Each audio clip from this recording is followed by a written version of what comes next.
Hello everyone, नमस्कार। स्वागत है आपका अपने YouTube channel SS doctor teach में। मैं आज आपके सामने एक नया टॉपिक लेके आया हूँ, फिशर। जैसा कि मैंने पीछे वीडियो में बताया भी था।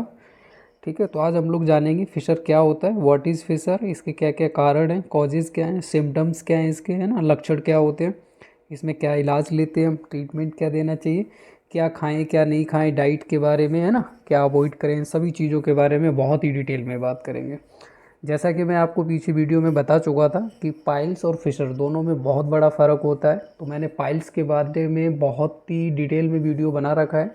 आप लोग हमारे चैनल पे विजिट कीजिए, उस पर जा कर के आप देख सकते हैं, बहुत ही डिटेल में मैंने बनाया हुआ था। अब मैंने ये वीडियो लाया हूँ फिशर का, है ना, जैसा कि मैंने बता भी दिया था आपको। तो अब हम लोग जानेंगे कि फिशर के बारे में, फिशर क्या होता है ना, इन सारी चीज़ों के बारे में बात करेंगे। अगर आप चैनल पे नए आए हैं तो प्लीज़ चैनल को लाइक सब्सक्राइब कर लीजिए, चैनल को शेयर कर दीजिए। हमारे चैनल पे मेडिकल से रिलेटेड इसी तरह के इंपॉर्टेंट वीडियोज़ आपको मिलते रहते हैं। चलिए लेट ना करते हुए वीडियो को स्टार्ट करते हैं। सबसे पहले बात करते हैं कि फिशर होता क्या है। व्हाट इज़ फिशर, फिशर होता क्या है।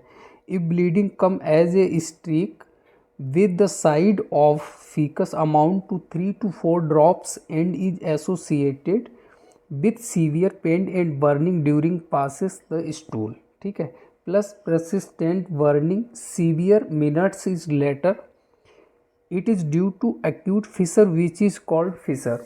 देखो फिशर क्या होता है। फिशर एक वह स्थिति है, जैसे कि मैं हिंदी में भी मैंने आपको यहाँ बता रखा है, मैं आपको ये पहले बता देता हूँ। यदि रक्तस्राव एक धार के रूप में आता है, किनारे के साथ मल की 3 से 4 बूंदें और संबंध है कार्य के दौरान गंभीर दर्द और जलन के साथ साथ ही कई मिनटों के बाद भी लगातार जलन, यह एक तीव्र बिदर मतलब कि फिशर, दरार भी इसको बोलते हैं, का कारण होता है, जिसे बिदर कहा जाता है। देखो बिदर क्या स्थिति है, जब हम लेटरिन पास करते हैं तो लेटरिन पास करने के दौरान अगर हमारे स्टूल में एक साइड से ऐसी लाइन सी बन के आती है ब्लड की, एक साइड से, पूरे स्टूल में मिक्स ब्लड नहीं आता है कभी भी फिशर में।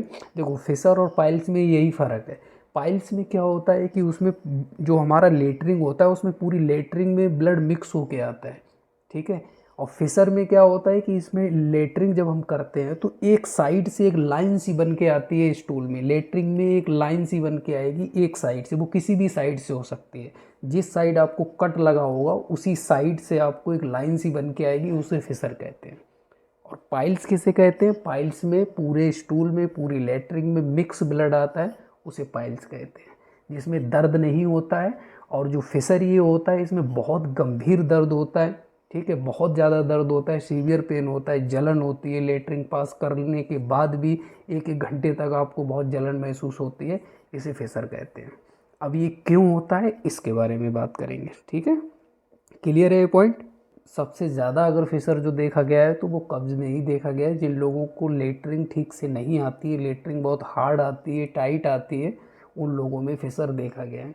अब बात करते हैं इसके क्या क्या कारण होते हैं, कॉजेज़ क्या हैं। ठीक है, मेन पॉइंट है, इसको अच्छे से आप लोग समझिए। इसके बारे में अगर हम बात करेंगे तो सबसे पहला इसमें आता है हमारा कॉन्स्टिपेशन। कॉन्स्टिपेशन का मतलब होता है कब्ज। जब हम स्टूल पास करते हैं तो उस समय वो स्ट्रेचिंग होती है, उसमें वो खिंचता है ना, वो एरिया हमारा जब ओपन होता है तो जो कट लगा हुआ होता है वो बार बार उस वो भी इंजर्ड होता है, बार बार उसमें जख्म पे जख्म बनता है, जिसकी वजह से बहुत सीवियर दर्द होता है, बहुत सीवियर पेन होता है हमें। ठीक है, तो ये फिशर होता है। ठीक है, तो पाइल्स और फिशर में आप लोग बिल्कुल फ़र्क समझ गए होंगे कि पाइल्स क्या होता है और फिशर क्या होता है। अगर पाइल्स का और डिटेल में वीडियो आपको देखना है तो हमारे चैनल पे वीडियो पड़ा हुआ है, आप जाके विजिट कर सकते हैं। अब बात करते हैं सेकंड पॉइंट की। सेकंड इसमें आता है हार्ड स्टूल। जैसा कि मैं आपको बता चुका हूँ, कठोर मल। अगर लेटरिंग बहुत टाइट किसी को आती है तो जाहिर सी बात है, जब आप प्रेशर लगा के तनाव दे के लेटरिंग पास करेंगे तो कट लगने के आपके चांसेस हैं, कहीं पे भी कट लग सकता है, जिससे कि जख्म बन जाएगा। जख्म बन जाएगा तो जितनी बार आप स्टूल पास करेंगे उतनी बार आपको पेन होगा, सीवियर जलन होगी और आपको ये सारी चीज़ें फेस करनी पड़ेंगी। डायरिया भी देखा गया है, क्रॉनिक डायरिया अगर किसी को लंबे समय से जीर्ण दस्त अगर है तो उसमें भी आपको कट लग सकता है, तो उस स्थिति में भी फिशर आपको हो सकता है। रेनॉल ट्रामा हो सकता है। ट्रामा क्या होता है कि चोट लगना, हमें किसी भी तरह से अगर उस एरिया में चोट लग जाती है जिसकी वजह से वहाँ पे कट लग जाता है हमें कोई, तो उस वजह से तो फिशर हो सकता है। वो जख्म बन जाएगा तो धीरे धीरे वो फैलता चला जाता है, कट बढ़ता चला जाता है। अगर हम समय से ट्रीटमेंट नहीं लेते हैं तो वो एक फिशर का रूप ले लेता है।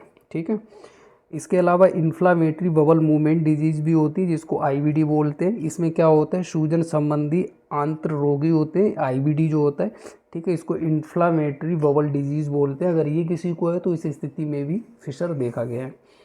एनाल स्पाज्म भी होता है अगर गुदा में ऐंठन होती है, जो हमारा लेटरिन का रास्ता है, किसी किसी को अगर बहुत ज़्यादा ऐंठन वगैरह जकड़न वगैरह अगर इसमें रहती है तो उस स्थिति में भी आपको कट लगने के चांसेस हैं। वहाँ के जो टिश्यू होते हैं तो उनमें कट लग जाता है, जिसकी वजह से फिशर देखा गया है।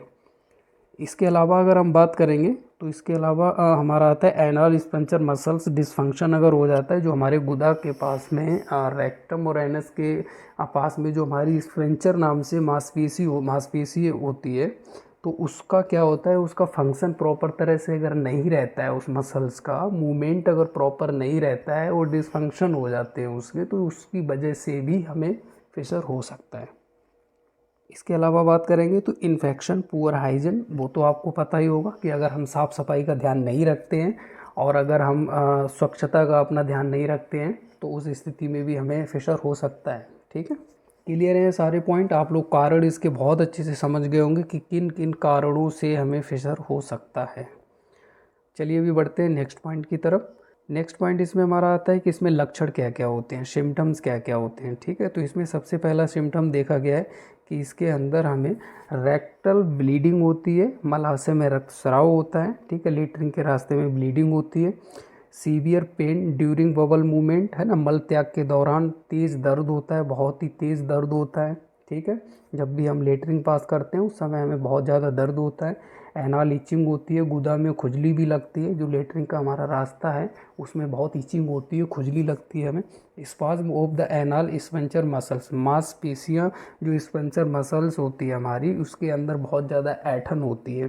ठीक है, ऐसा भी होता है। इसके अलावा एनस टीयर और क्रैक्स, गुदा का फटना या दरार पड़ना। ठीक है, फिशर क्या होता है, कट लग जाना, दरार पड़ना भी, दरार भी इसको हम बोलते हैं, उसी को हम फिशर बोलते हैं। इसके अलावा डिफ़िकल्टी पासिंग स्टूल, मल त्याग के दौरान बहुत ज़्यादा कठिनाई होती है क्योंकि हमारा ऑलरेडी उसमें कट लगा हुआ है और अगर हम स्टूल पास करते हैं तो बहुत सीवियर पेन होता है इसमें। ठीक है, तो बहुत ज़्यादा इसमें दर्द रहता है। ठीक है, ये सारे लक्षण अगर हैं तो हम पेशेंट को बोल सकते हैं कि आपको पाइल्स नहीं हुआ है, आपको फिशर हुआ है। ठीक है, चलिए अभी बढ़ते हैं नेक्स्ट पॉइंट की तरफ।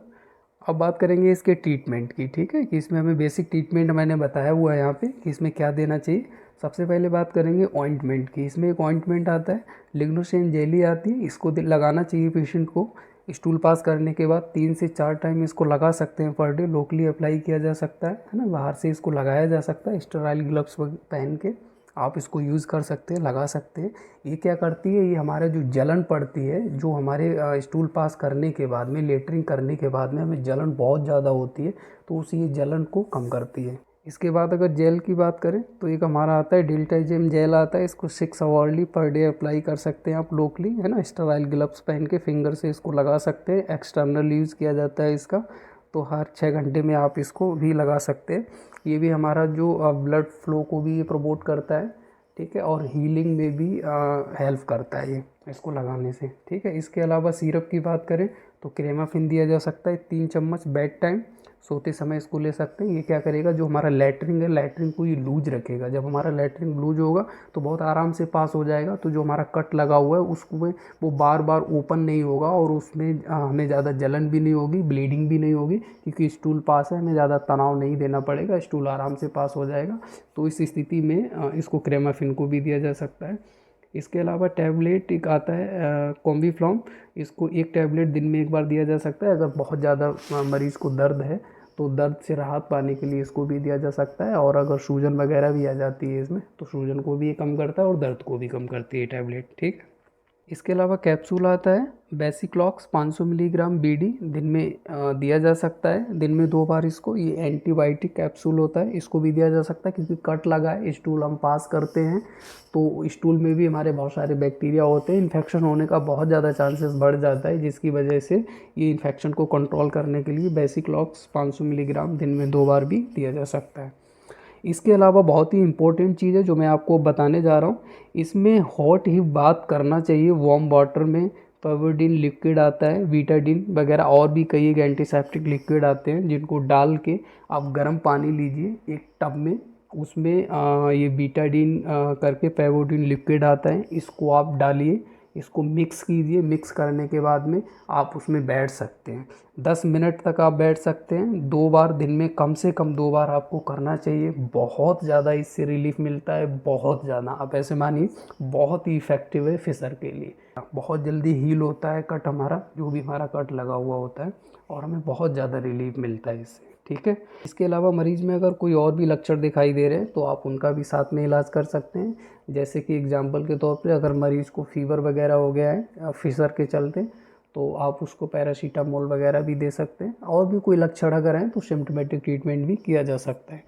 एक चीज़ का आप लोग विशेष ध्यान रखना, यहाँ पे जो भी मैं आपको बता रहा हूँ ये आपकी अडल्ट डोज है। ठीक है। Otherwise do not take without consulting a doctor. Doctor की बिना सलाह के कोई भी ट्रीटमेंट ना लें। ठीक है। चलिए अभी बढ़ते हैं नेक्स्ट पॉइंट की तरफ। नेक्स्ट पॉइंट इसमें हमारा आता है कि इसमें क्या खाएं क्या नहीं खाएं। तो इसमें हम अगर बात करेंगे क्या खाएं पहले, तो इसमें रिच फाइबर फूड्स खाने चाहिए, जिसकी वजह से आपको कॉन्स्टिपेशन नहीं होगा। कॉन्स्टिपेशन नहीं होगा तो हमें फिशर होने के चांसेस भी बहुत कम हो जाते हैं। ठीक है। और हमें बहुत रिलीफ मिलेगा। ठीक है। तो रिच फाइबर फूड्स लीजिए आप, ग्रीन वेजिटेबल्स, हरी सब्जियां खाइए, स्टे हाइड्रेट। हमेशा आपको पानी पीते रहना चाहिए, हाइड्रेट रहना चाहिए, डिहाइड्रेशन नहीं होना चाहिए बॉडी में। पानी ज़्यादा से ज़्यादा पीजिए, फ्रेश फ्रूट खाइए। ठीक है। उसके बाद में कंसीडर प्रोबायोटिक भी लेते रहना चाहिए हमें। ठीक है। इसमें क्या अवॉइड करना चाहिए इसके बारे में बात करेंगे तो spicy food, alcohol, caffeine, fast food, fried food, ये सारी चीज़ें आपको बिल्कुल भी इसमें नहीं लेनी। सारी चीज़ों को आपको अवॉइड करना है। उम्मीद करते हैं आपको वीडियो पसंद आया होगा। अगर वीडियो आपको पसंद आया है तो इसको लाइक एंड सब्सक्राइब कर लीजिए। चैनल पे नए आए हैं तो चैनल को सब्सक्राइब कर शेयर कर दीजिए दोस्तों में। हमारे चैनल पे मेडिकल से रिलेटेड इसी तरह के इंपॉर्टेंट वीडियोज़ आपको मिलते रहते हैं। आप अगर नए आए हैं चैनल पे तो चैनल पे विजिट कीजिए, बहुत सारा कंटेंट, बहुत सारे नए वीडियोज़ पड़े हुए हैं उस पर, आप उनको जाके देखिए, आपको बहुत ही इम्पोर्टेंट इन्फॉर्मेशन मिलेगी। Thanks for watching. मिलते हैं बहुत ही जल्द नेक्स्ट वीडियो में बहुत ही इम्पोर्टेंट वीडियो के साथ। तब तक के लिए जय हिंद, वंदे मातरम।